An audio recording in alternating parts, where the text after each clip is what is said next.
Alright, so I don't talk about it too much on TikTok really, but I have been in a couple cults before.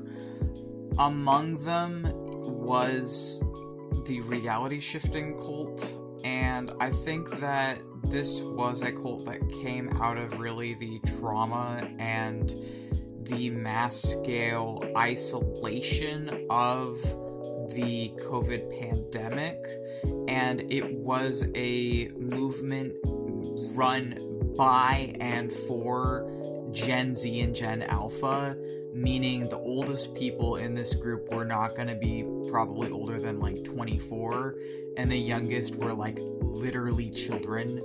And the beliefs of this group was that through sheer will, essentially, and meditation, that you could go to any other world you wanted, whether it be like a video game or a book or anything, and it would be actually real. You would actually go to this other world and leave your body and go there and just inhabit these other worlds. And that if you're going through anything, like if you're going through any trauma, if you're going through any pain, if you're going through any suffering, you can just leave this world, was what they were teaching young adults and children as well, is what they were teaching them. And I fell for it because I was already a chaos wizard. I'd already been practicing chaos magic.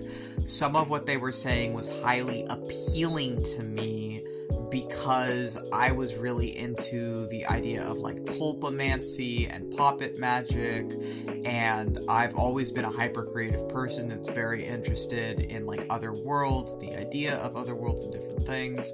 But it became very, very dangerous, and I actually became addicted to meditating, to have these experiences of going to these other worlds. I'd use it to go to video games, I'd use it to do all different things. And then I saw a video by a sleep psychologist, Daniel Love, who's a lucid dreaming teacher, and he has a video debunking reality shifting, and that video helped me escape that cult. It helped me escape that cult. And it's also why I don't use terms like either reality shifting or astral projection anymore. I still have the experiences of what I was doing back then, but what I call it now is a meditative altered state of consciousness, because I feel like that's less deceptive and more honest language for it.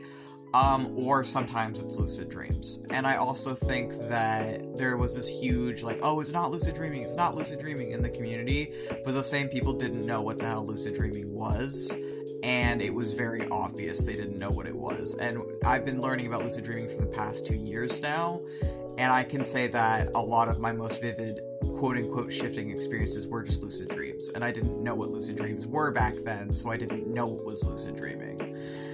But now it's more just meditative trance states, which is sort of like lucid daydreaming, kind of, but like just very, very vivid dissociative daydreaming where I can like go to other worlds through my daydreams and stuff through meditation. But yeah, like I don't affiliate myself with that stuff anymore because I think it's extremely dangerous, but I also think that it was a kind of trauma response to the pandemic, and that it was a way of younger people coping with the isolation of the pandemic. Whereas, like, I'm also someone with, like, PTSD and autism and other stuff going on, and I realized that I was using it as, like, a coping mechanism for my trauma, but it became self-destructive and it became bad because they're literally telling you that it's not happening in your mind, that you're, like, leaving your body to do this stuff. Whereas now that I see it as, no, I'm not leaving my body or my mind, even if it sometimes can feel that way, it's a mental process, and shifting it to seeing it as a psychological phenomenon helps it to be safer, I feel like, and I'm no longer negatively addicted to meditation the way I was before. And that's the thing, is like, you can be addicted negatively to anything, and for me it was meditation for that time, and it became very bad. But now I meditate and it's not like that, and even when I have these experiences now, understanding that it's happening inside of myself makes it much safer.